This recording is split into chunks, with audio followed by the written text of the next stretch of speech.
Hey everyone, Jamie Haskin here, Diamond Ambassador, and I'm coming to you in a different way tonight so I can give you a quick tutorial on Zoom. But in order to do that and to show you certain things, I have to hook this up with my phone. So I'm recording from my phone but looking at my computer so I can actually show you some things that I'm going to be doing. So I thought this might be great for everybody just to get some really quick tips, and especially for some new people coming in. I'm going to talk about 5 great things that are going to be helpful for every single person when you set up your Zoom for doing a call for, like the team page, perhaps a team call or book club or something like that. And for people who are coming in and maybe new and haven't used Zoom before, this might be helpful just to get a quick rundown. And so you are going to be ready, coming up as leaders and maybe leading your first team call or book club, you're going to be able to check this out quick and have it all run smoothly. So first and foremost, you're going to want to, and this is my first tip, right? I got 5 things for you. Number 1, make sure that you are using an upgraded account. If you're doing something just for, a small group of people and you only need a few minutes, then you can use your free Zoom account. That's probably what you have. That's great. That's all you need. But if you are going to be leading a team call, book club, something, on that scale that you're not going to want to be limited on some things, you need to use an upgraded account. So talk to your nearest Jewel or Diamond upline and they will have a Zoom account for you to use that's upgraded, that does not limit you on 40 minutes and time you out and has a bigger capacity there. So check that out. If you are leading a bigger team call that's going to have more than 100 people hopping on, then you need a Zoom account that is upgraded like 2 tiers, like 2 different levels. So I know Fallon's is that way. Some other people's might be as well.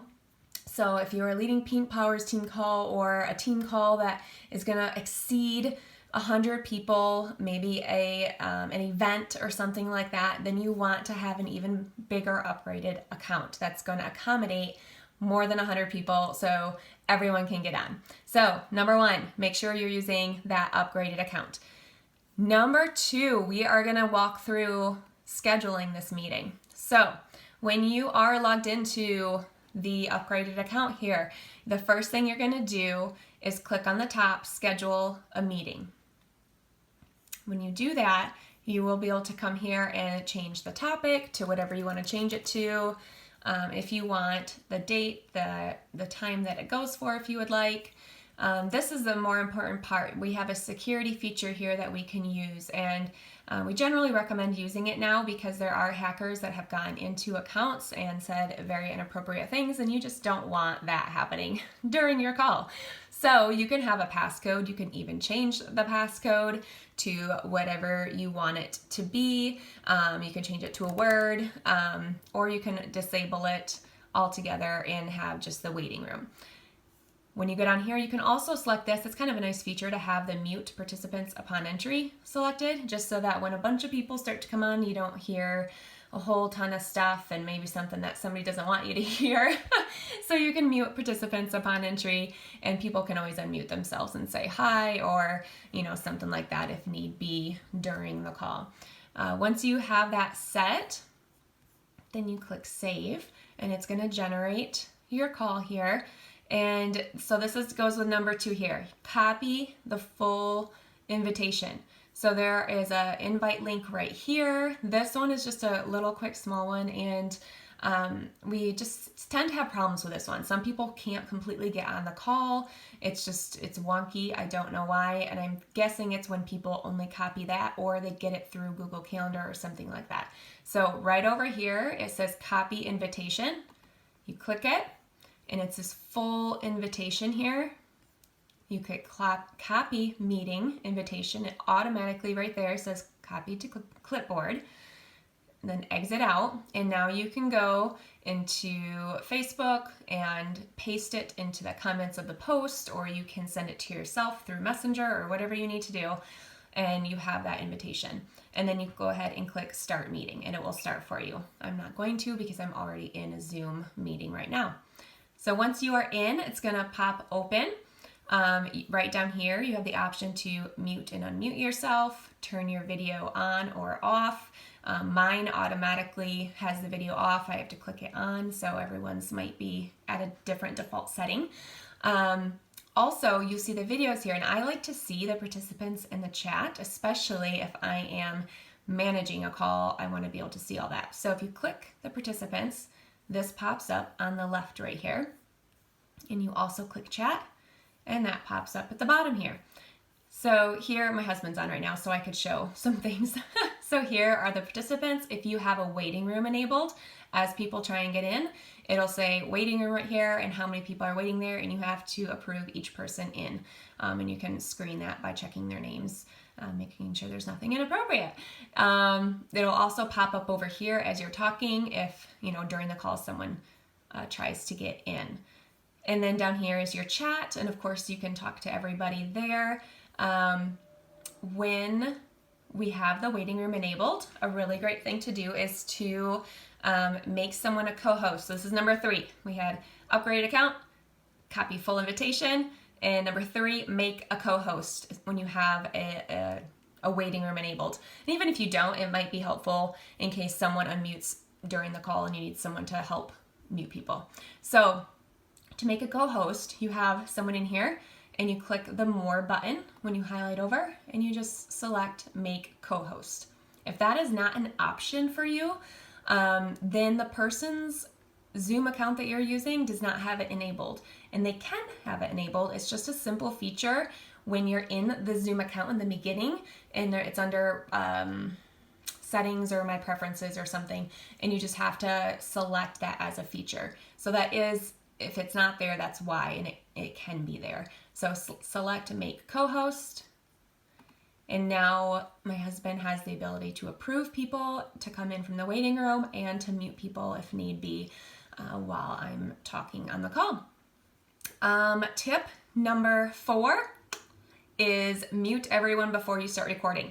So this mute all button right here, make sure you click that before you start recording and going with your team call. That way, in case someone is unmuted, you for sure get everyone muted before you start talking, and hopefully don't have interruptions during your call.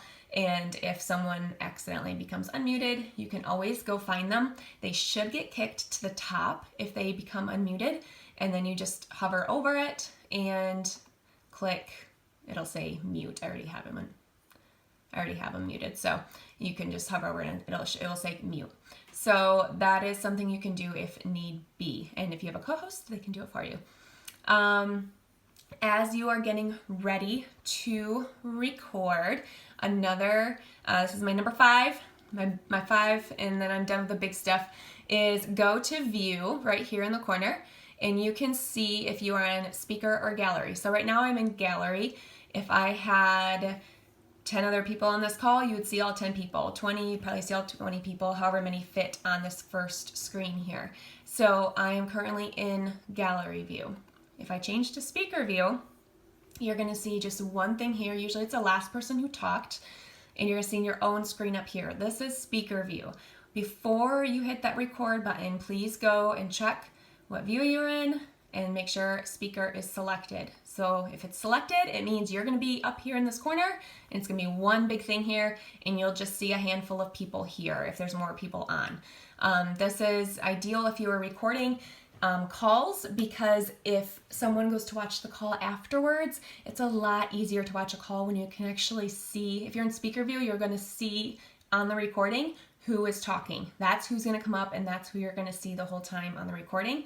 It's much easier to watch and much easier to focus on what is being said if you can watch the person talking versus barely even see them in a sea of 25, 30 people, and you also get distracted by who knows what else is happening on all those other videos that are on. And other people can turn their videos on without knowing that they're not being recorded on the recording. So simple and easy to do. Check that speaker view. Super quick little tip I'll just throw in here. What I like to do is when I'm leading a call, I like to have my notes up so I can reference something, whether it's an outline or whatever I want to do when I'm leading a call. So if you are that type of person that likes to have an outline up or something in front of you so you know what you're talking about, you can always, this is what I do, and maybe some of you do this as well. I have it on the speaker view here, and I have this all set up on the corner, and I have this behind here. I can see my document. You can't really see it very well, but you can see my document up here behind here. So I just click that and make that come to the forefront, and I overlap it right there in front of whoever this person is going to be, because I don't need to see their face right there. I overlap that, so my notes are right in front. My face will actually probably be over here on the left here, and then there'll be like 6 other faces or whatever right here. So I can see myself, I can see that I'm centered on the camera, I'm good.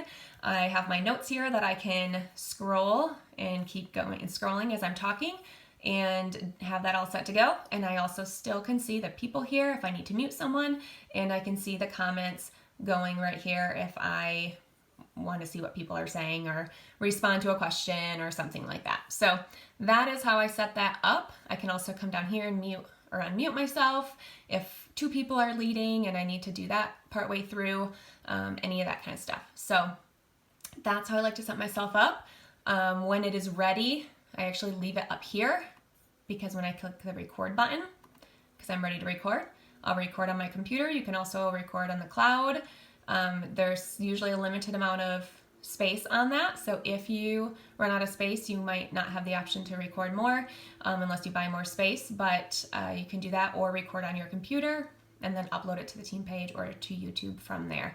Mine just records automatically to a Zoom file, and they pop it in like my documents or something like that. So usually Zoom is just really good about putting it in a good spot there for you. And then once I record, then I can go back up here and find my document that I hid behind there and move it back to that spot and start talking. So that is what I do for that. And when you're done recording, you just click stop. It will automatically save for you. And there we go. I think that's what I got for you for your tips. So use an upgraded account. Copy the full invitation when you send it to people. Make a co-host and plan that ahead of time. That would be helpful too. Figure out before your call who you're going to make a co-host. Ask them, hey, can I plan on doing that, using you for a co-host, so they know. You don't have to figure that all out when you're starting the call. Number 4, mute all before you start your recording. And number 5, change it to speaker view so that the person who is talking is the one that when people get to watch the recording, they get to actually see who's talking. So thank you guys. That's all I got for you. And hopefully this was helpful and worked well enough. So have a great rest of your day. See you guys.